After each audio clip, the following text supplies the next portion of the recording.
Os convido a abrirem a palavra do Senhor no Salmo de número 107,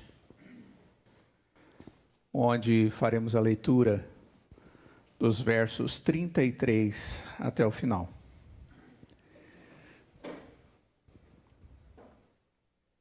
Salmo de número 107, a partir do verso 33, onde a palavra do Senhor diz assim: Ele converteu rios em desertos e mananciais em terra seca, terra frutífera em deserto salgado, por causa da maldade dos seus habitantes.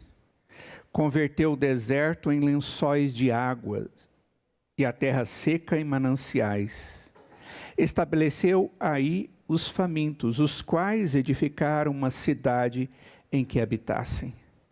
Semearam campos e plantaram vinhas, e tiveram fartas colheitas. Ele os abençoou, de sorte que se multiplicaram muito, e o gado deles não diminuiu. Mas tornaram a reduzir-se e foram humilhados pela opressão, pela adversidade e pelo sofrimento. Lança ele o desprezo sobre os príncipes e os faz andar errantes, onde não há caminho. Mas levanta da opressão o necessitado para um alto retiro e lhes prospera famílias como rebanhos. Os retos veem isso e se alegram, mas o ímpio por toda parte fecha a boca. Quem é sábio, atente para estas coisas e considere as misericórdias do Senhor. Oremos.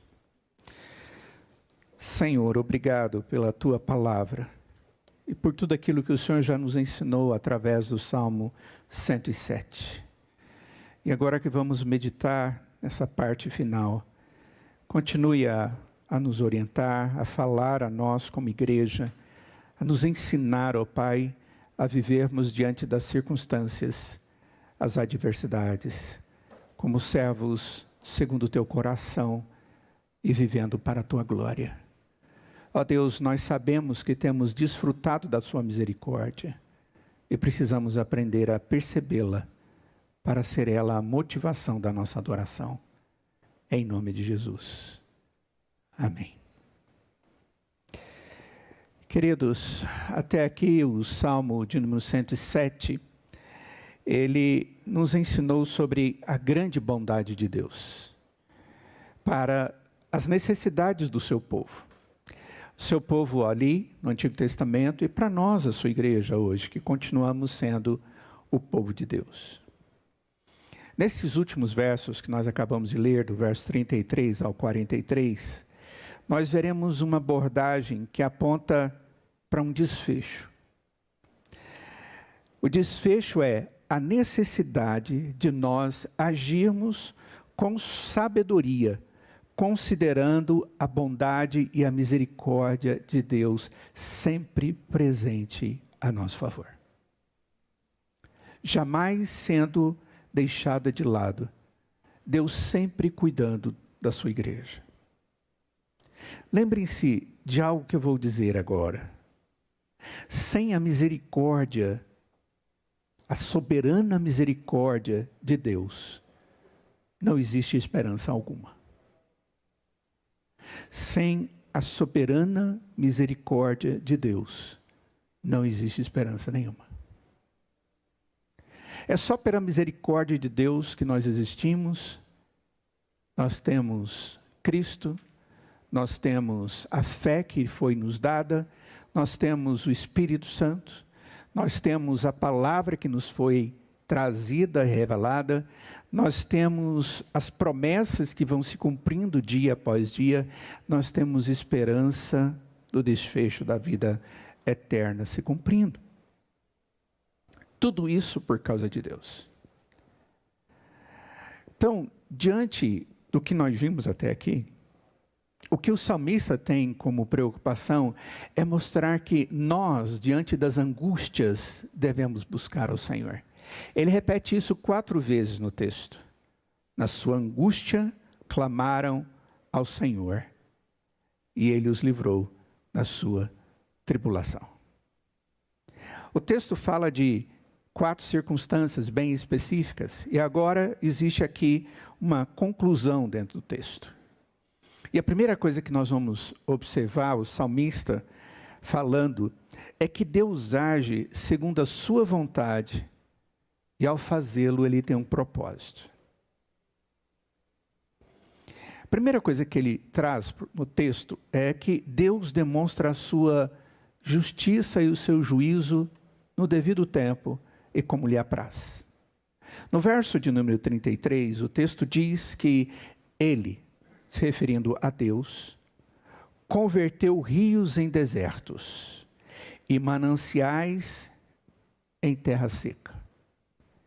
Mas o texto diz também no verso 34, terra frutífera em deserto salgado. Observem bem que houve uma ação aqui de Deus. O texto começa apontando para aquele que fez estas coisas fantásticas. Isso não é tão simples assim. Converter rios em desertos. Existe aqui uma descrição geral dos períodos de devastação da terra, e então as bênçãos vão sendo renovadas quando Deus, uma vez mais, vai agir. E é assim que o texto vai caminhar a partir de agora. Se nós observarmos a história do povo de Deus, nós vemos Deus agindo exatamente assim. A pergunta que talvez nós tenhamos que fazer agora é: por que Deus permite que as coisas sejam assim? Por que Deus faz com que as coisas sejam assim? Essa é a pergunta que nós levantamos aqui agora. O texto nos diz assim: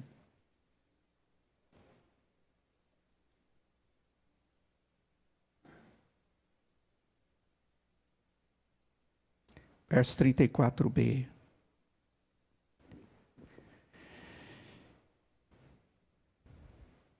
Terra frutífera em deserto salgado, por causa da maldade dos seus habitantes.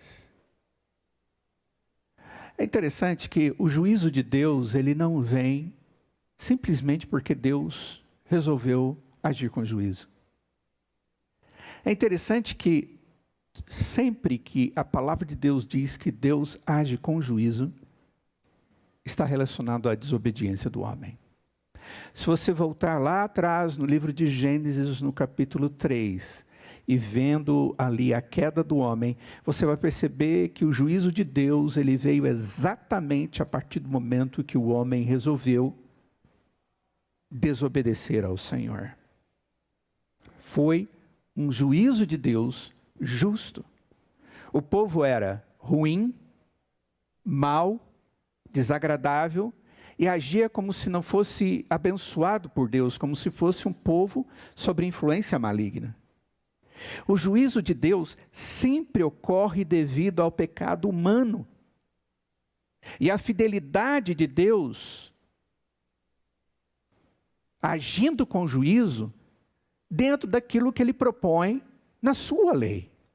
Se nós formos, por exemplo, no livro de Deuteronômio, no capítulo 11, e eu convido você a abrir a palavra, a partir do verso de número 26, Deus dá a lei para o povo, e Ele diz assim a partir do verso 26, de Deuteronômio 11, prestem atenção, hoje estou pondo diante de vocês a bênção e a maldição. Verso 27 diz: vocês terão bênção se obedecerem aos mandamentos do Senhor, o seu Deus, que hoje lhes estou dando. Mas terão maldição se desobedecerem aos mandamentos do Senhor, o seu Deus, e se afastarem do caminho que hoje lhes ordeno para seguir deuses desconhecidos. Então, a primeira coisa que nós vemos aqui no texto é que houve uma demonstração ou um abrir dos olhos daquele povo de que Deus está atento à realidade dos atos do povo dele. e que o povo de Deus, ele não está apartado da possibilidade de Deus agir com justiça. Nós não podemos brincar com as verdades de Deus. Nós não podemos desobedecer os mandamentos de Deus, porque Deus é fiel à sua lei, e a sua lei é: aquele que desobedece tem maldição sobre a sua vida, tem juízo, existe peso da mão de Deus, e o peso da mão de Deus é tremendo, é doído. Mesmo que não seja para nossa destruição, se somos já o povo de Deus, seja para nossa disciplina e retorno, é juízo pesado. Pois foi assim que Deus agiu com o seu povo durante todo o Antigo Testamento, permitindo em vários momentos que eles estivessem sofrendo com outros povos que viessem sobre eles como mão de Deus contra eles. O texto diz, depois no verso de número 33 e verso número 34, que Deus, depois de demonstrar esse juízo por causa da maldade dos seus habitantes, o texto vai nos mostrar que Deus, ao agir dessa maneira, Ele está apontando para algo que tem a ver com coerência por parte dEle. Ele não está deixando de ser soberano, Ele não está deixando de ser justo. Ele está sendo justo. E Ele derrama bênção a quem Ele quer por causa da sua misericórdia. Olhem só, verso 35. Ele transforma o deserto em açudes, e a terra ressecada em fontes. Nos versos anteriores diz, olha, Ele faz com que essa terra que tinha água fique seca. E agora o mesmo Deus é o Deus que faz com que o deserto se torne um lugar cheio de água, e aquela terra ressecada como se fosse um deserto cheio de fontes. Quem fez isso? Ou quem faz isso? Há uma possibilidade do texto estar contando momentos da história do povo de Deus. Como há uma possibilidade do texto estar falando a respeito daquilo que Deus faz. No meu entendimento, são as duas coisas. Principalmente nos versos da frente eu vou mostrar para vocês. Mas esse Deus, Ele é um Deus que converte, transforma o deserto em açudes. Ele converte o deserto em lençóis de água. A expressão aí, lençóis de água, é lago, dando a ideia de uma grande quantidade de água. Por isso que uma tradução em português diz que são açudes e a terra seca em manancial. O mesmo Deus que agiu com juízo por causa da desobediência à sua verdade, agora age com favor e misericórdia para com o seu povo, por causa também da sua vontade. Por que Deus é bondoso para conosco? Porque nós fazemos tudo o que Ele deseja. A lei, ela aponta para a nossa miséria, para a nossa incapacidade de cumpri-la plenamente. Mas não quer dizer que nós não devemos nos esforçar e nos submeter a Deus para que agrademos a Ele. Mas Deus, ao ser misericordioso, Ele age por causa do seu querer. E isso ocorre pela sua vontade e a sua misericórdia. E Ele faz o quê? No verso 36 diz que Ele traz segurança. Isso já foi tratado no texto. O texto diz, ali Ele estabeleceu os famintos, os quais edificaram uma cidade em que habitassem. Na primeira parte, no primeiro sermão dos 4 anteriores que nós estudamos, nós vimos que o povo se sentia no deserto. Por que eles estavam se sentindo no deserto? Porque eles estavam sem rumo, sem bússola, sem saber para onde ir. Porque eles haviam tirado seus olhos de Deus. E eles não conseguiam saber como voltar para a casa de Deus, para a intimidade do Senhor, onde havia segurança. A expressão usada lá no texto é cidade. E no deserto eles olham para todos os lados e não encontram um caminho. e ali existe fome, e ali existe sede, e ali existe desesperança, e ali existe insegurança, e ali existe medo. Mas o texto diz, e aí Deus ouviu o seu clamor, e os levou para habitar na cidade. E agora o texto dá a mesma ideia. O texto está dizendo, olha, em meio às circunstâncias de juízo, a misericórdia e a bondade de Deus é aquela onde Ele olha para os famintos. E faminto aqui dá a ideia de necessitado, homem onde o seu vigor está acabado, ele está combalido. E agora Ele leva esse homem para um lugar, e esse homem tem condição de construir ali uma cidade, um lugar guardado por vigias, onde ele tem segurança e pode viver em paz.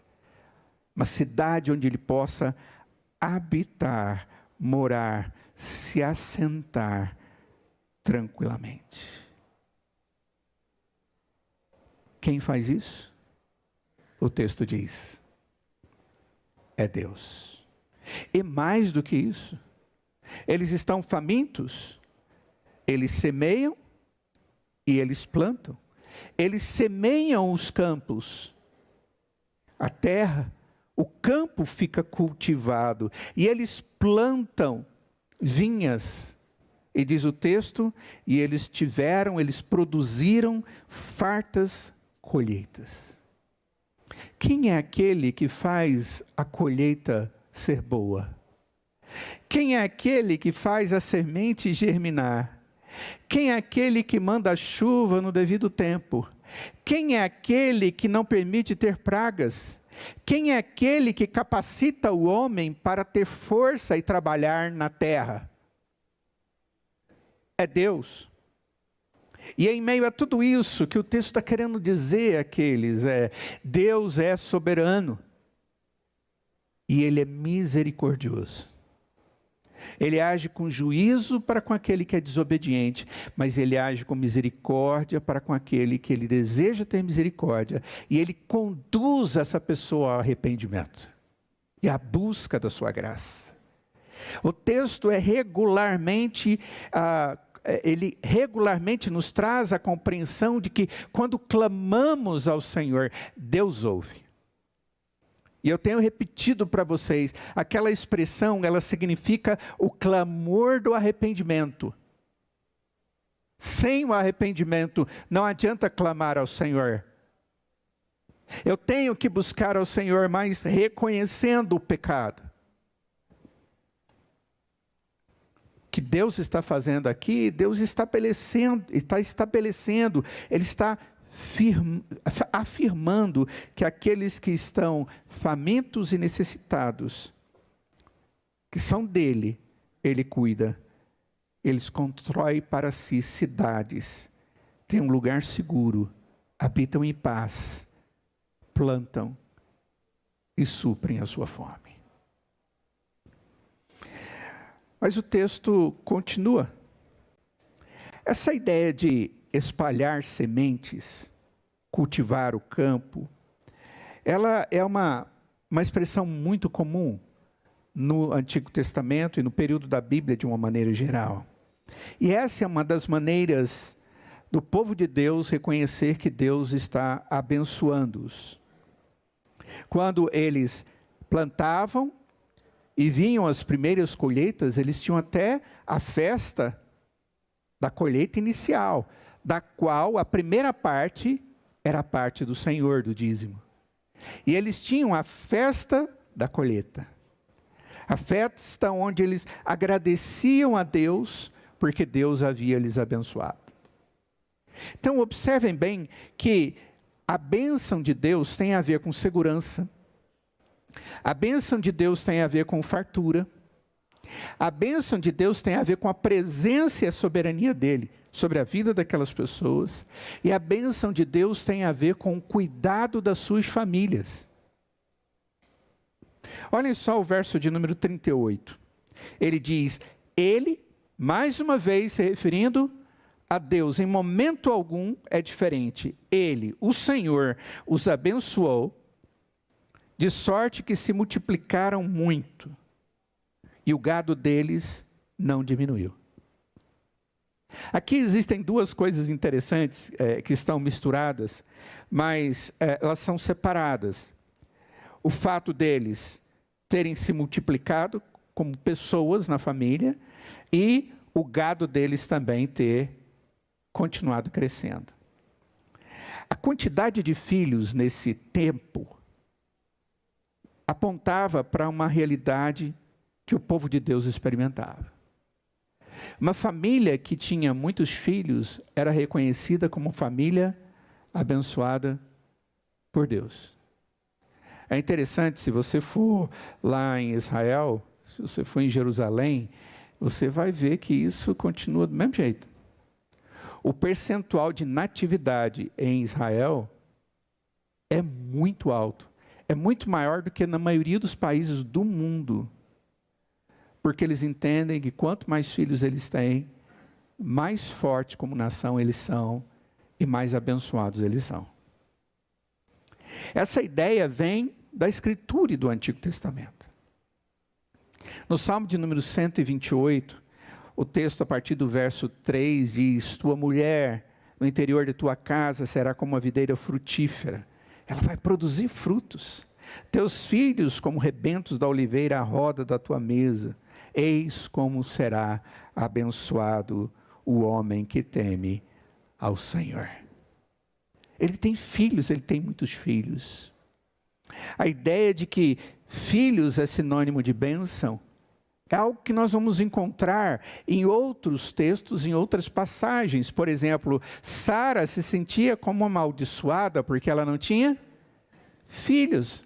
Rebeca também. E nós vamos encontrar Deus em todo momento agindo de maneira sobrenatural e mostrando o seu poder e o seu querer se cumprindo na história que Ele mesmo havia determinado como sua vontade soberana, e aquelas mulheres que não podiam ter filhos, tiveram seus filhos. Se lembram de Ana? Que deu à luz um homem tão especial na palavra do Senhor. Ter uma família naquela época significava ser abençoado, e Deus abençoava aquele povo com seus familiares. E Deus cuidava das suas famílias como sinônimo de bênção. Mas também outra coisa que era sinônimo de bênção para aquele povo era o rebanho que tinham. Interessante, isso tem a ver com os bens que eles têm. Ter um rebanho que cresce era sinônimo de ser abençoado. Nós vamos ver isso acontecendo com Jacó. Jacó que teve um grande rebanho. O seu sogro tentou ali fazer com que as coisas não fossem bem daquele jeito e de todas as formas Jacó foi abençoado por Senhor e ele acabou tendo uma grande quantidade de rebanho. Como isso acontece na prática? Acontece, queridos, na nossa vida até hoje. Deus tem nos abençoado na medida que Ele abençoa a nossa vida como um todo. Na medida em que Ele nos traz para vivermos em segurança na sua presença, como família, dando uma ideia de igreja, de corpo de Cristo, a família de Deus, Efésios capítulo 2. Na medida em que Ele nos dá a bênção de termos famílias e os nossos filhos e nos abençoando assim, na medida em que Ele nos dá as coisas que nós temos, e todos esses atos de Deus ocorrem por causa da vontade dEle. E em alguns momentos, esse Deus, por sua vontade, sua soberania, Ele age com juízo. Isso fica, de novo, bastante claro nos versos 39 a 40. É como se o texto estivesse repetindo as coisas, mas não é uma repetição. No verso 39 diz: mas tornaram a reduzir-se e foram humilhados pela opressão, pela adversidade e pelo sofrimento. E tornaram a serem reduzidos. Eles cresceram, mas de novo foram humilhados.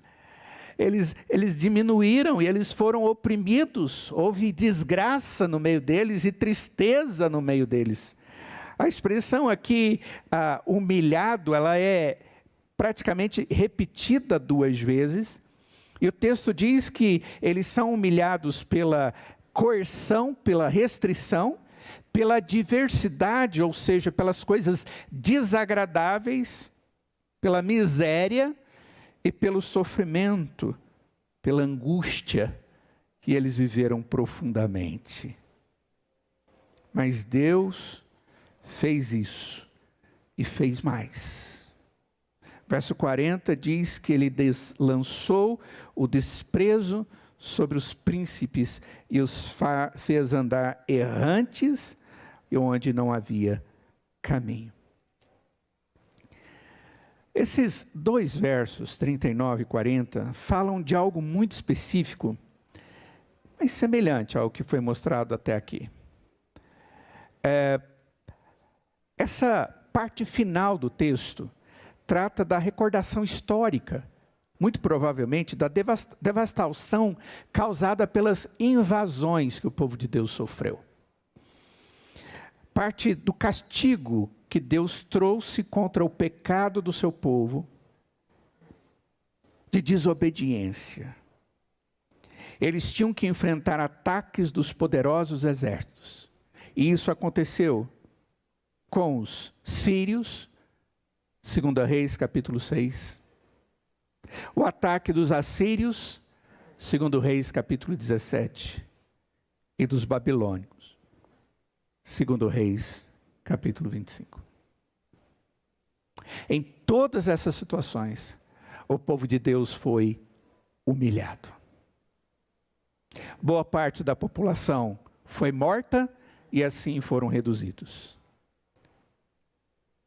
Eles foram humilhados, angustiados, e os seus príncipes foram também humilhados e perderam o seu domínio e ficaram andando, ou seja, a ermo, dando a ideia de que eles não tinham mais quem governar.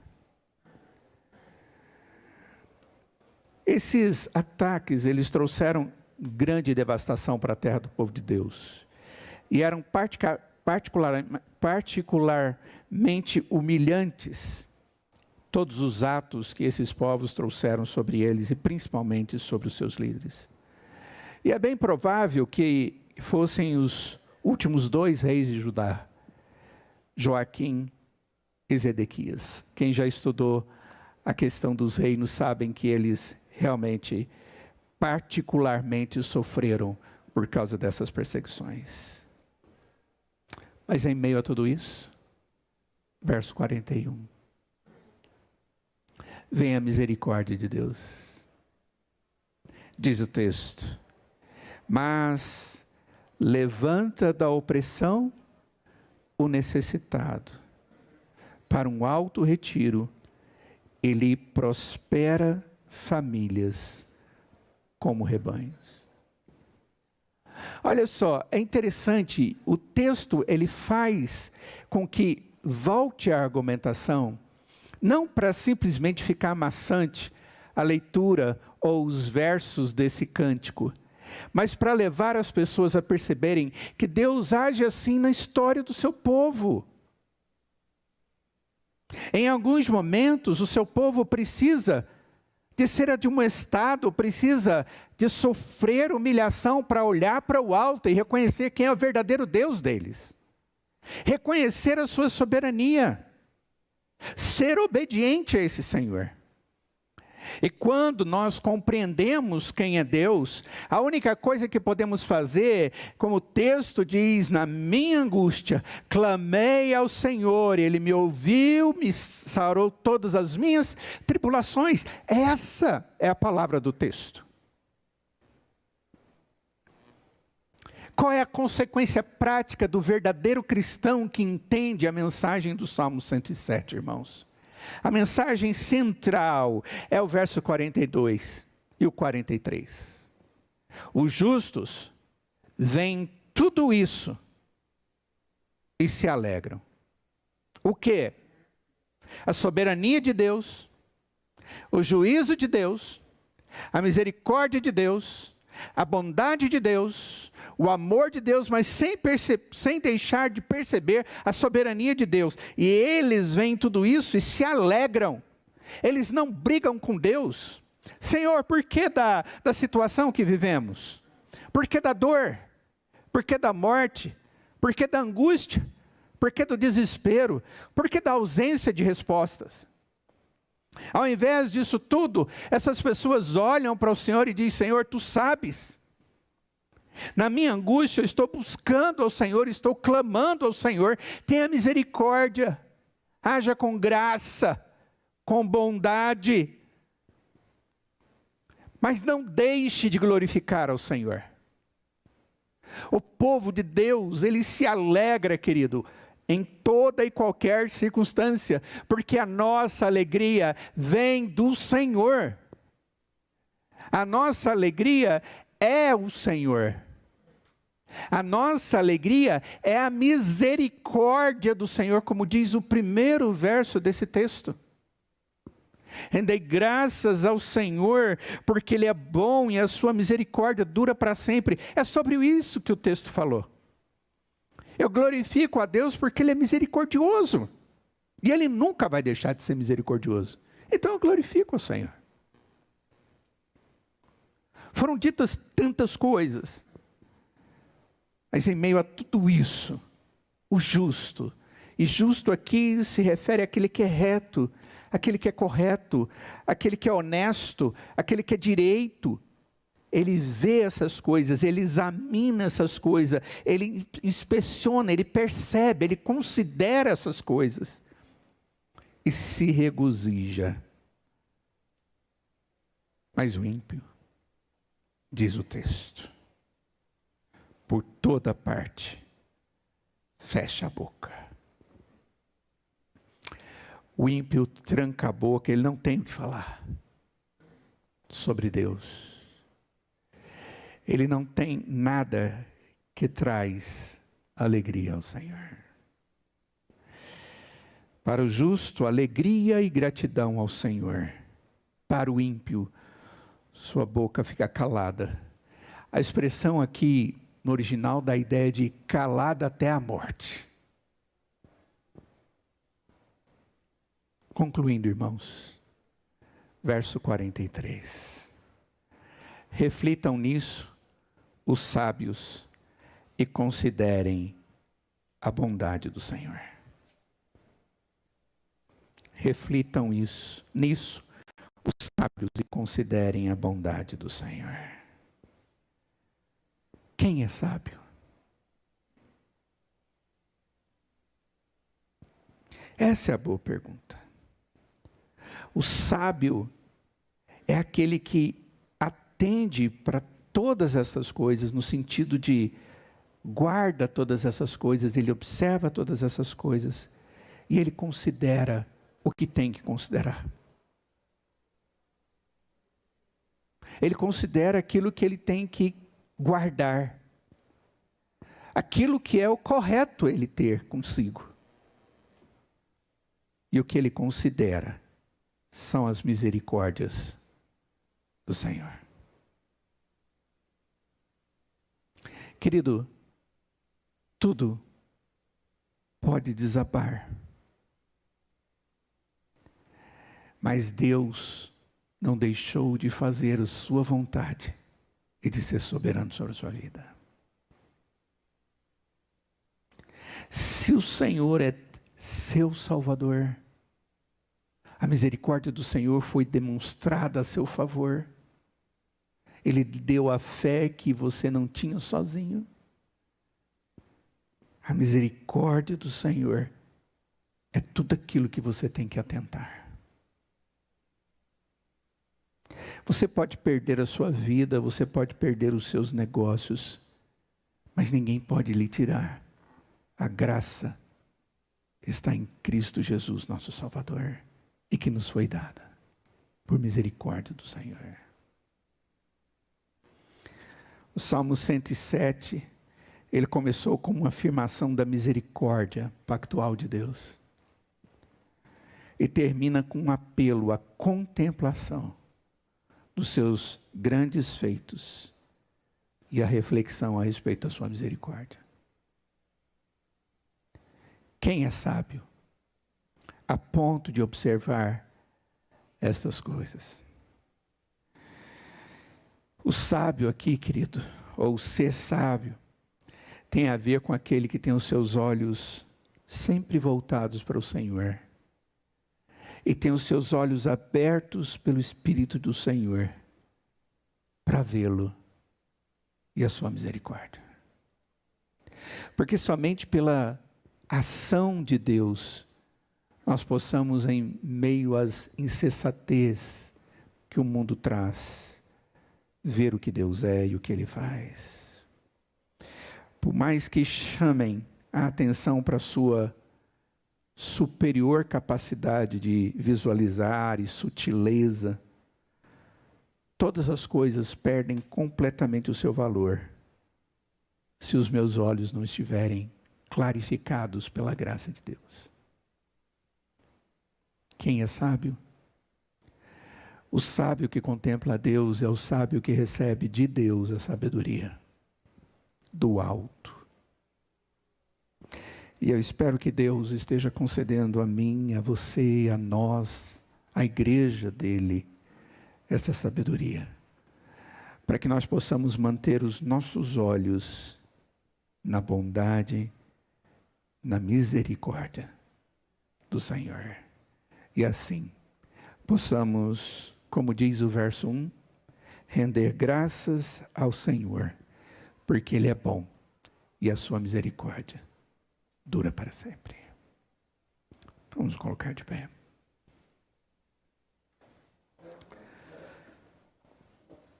Ó Senhor, tantas verdades nós vimos nesse texto a respeito da vida contigo e da nossa própria realidade, ó Pai, como seres humanos que somos, que ainda não fomos plenamente santificados, mas que estamos sendo tratados pelo Senhor. Ó Deus, continua a tua obra em nós. Continua, ó Deus, mantendo os nossos olhos naquilo que o Senhor é e nas obras que o Senhor pratica. Para que em nós haja sempre a disposição, ó Pai, de render graças ao Senhor. Que possamos ter a nossa vida para fazermos isso. Ó Deus, abençoa a tua igreja. Vivemos tempos tão difíceis, tempos de pandemia, tempos de inseguranças humanas, inseguranças, ó Pai, que traz para nós tantas perguntas, mas, ó Deus, que possamos olhar para o Senhor e termos a grande, a maior, a perfeita resposta de que o Senhor é por nós. E que nada pode ser contra nós, nem ninguém. Que a sua bondade e misericórdia sempre prevalecerá. Porque o Senhor resolveu na eternidade nos amar e nos salvar. Dê-nos essa convicção para que tenhamos paz, para que tenhamos tranquilidade,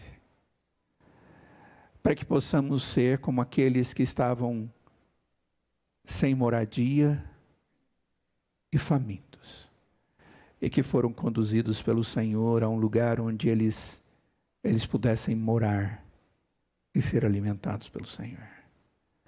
Ó Deus, nós queremos viver assim, protegidos pelo Senhor e supridos pela sua bondade e misericórdia e por sua eterna e gloriosa soberania. Aceite o nosso louvor, aceite o nosso culto que agora prestamos a Ti, pois o fazemos humildemente na Tua presença, em nome de Jesus. E nós imploramos para que a graça do Senhor Jesus e o amor de Deus o Pai, a comunhão e as santas consolações do Espírito Santo de Deus esteja sobre cada um de nós, todos nós, ó Pai, que estamos aqui ou assistindo em outro lugar, esteja sobre cada um de nós hoje e para todos sempre e sempre. Amém.